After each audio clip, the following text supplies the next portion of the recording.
Phew! Wow! Mga Hackstyle, for today's video, ituturo ko sa inyo kung paano i-remove yung mga number na nakalink sa ating mga Google account. Halimbawa, yung ating Google account ay may mga nakalink na mga number na hindi naman sa atin, pwede nila ma-hack yung ating Gmail account. Kaya kailangan natin burahin yan. O di naman kaya, halimbawa na iwala natin yung cellphone natin, kailangan natin i-remove yung device kung saan na-verify yung ating mga Gmail account. Kaya kung paano gawin, panoorin niyo yung video. Una natin gagawin na pumunta tayo sa settings ng ating cellphone. Tapos, sa baba, ayan, may makikita kayong Google. Ayan, tapos makikita niyo yung ating account, tap nyo lang yan. Tapos, Google account, tap nyo lang yan. Tapos, dito sa taas, may search. Tap natin yan, tapos type lang natin yung phone number. Phone number. Ayan, tapos may makikita kayo ditong phone. Ayan, press natin yan. Antayin lang natin. Ayan, ito yung mga number na nakalink sa ating Gmail account.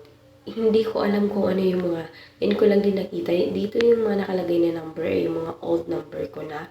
Tapos yung iba hindi ko alam, hindi ko to. Kaya mas maganda talaga chine-check natin para malaman natin yung mga nakalink sa ating Google account.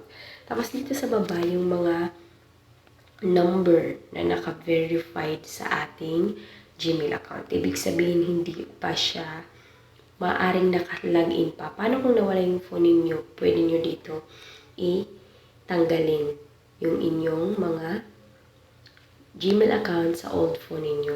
Halimbawa ito na Realme, tapos Vivo, hindi ko na to ginagamit kaya ito turn off ko na siya. Okay, stop verifying. Tapos pati yung Vivo, stop verifying. Ayan, naka-turn off na siya. Kaya maganda na alam nyo to para secure yung Gmail account ninyo. Kasi baka yung Gmail account ninyo nakalink sa inyong Gcash account, hindi naman kaya sa inyong bank account. Kaya safe kung i-check nyo to. Ayan, dito naman sa number try natin. Bura, itong 719. Tagal na to eh. Ito yung old number ko before. Ayan, tap natin yung remove number. Ayan, phone remove. Na-remove na siya. Ito pa.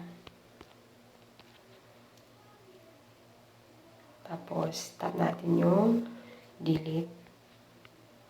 Tapos, remove number.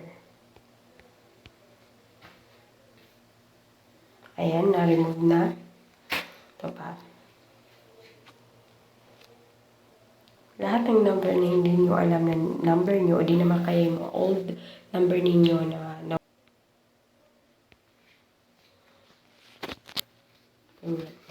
Ayun mga Kakstyle, ganun lang po siya kadali. Kaya ano pang hinihintay nyo, try nyo na, i-check nyo na baka merong nakalink na ibang number dyan sa Gmail account ninyo at nakalink pa siya sa inyong cellphone na nawala na. I-turn off nyo na. Ayun, ganun lang po siya kadali. Sana nakatulong yung video ito at kung nakatulong yung video ito, i-share naman sa iba para malaman nila at consider subscribing. Thank you, God bless!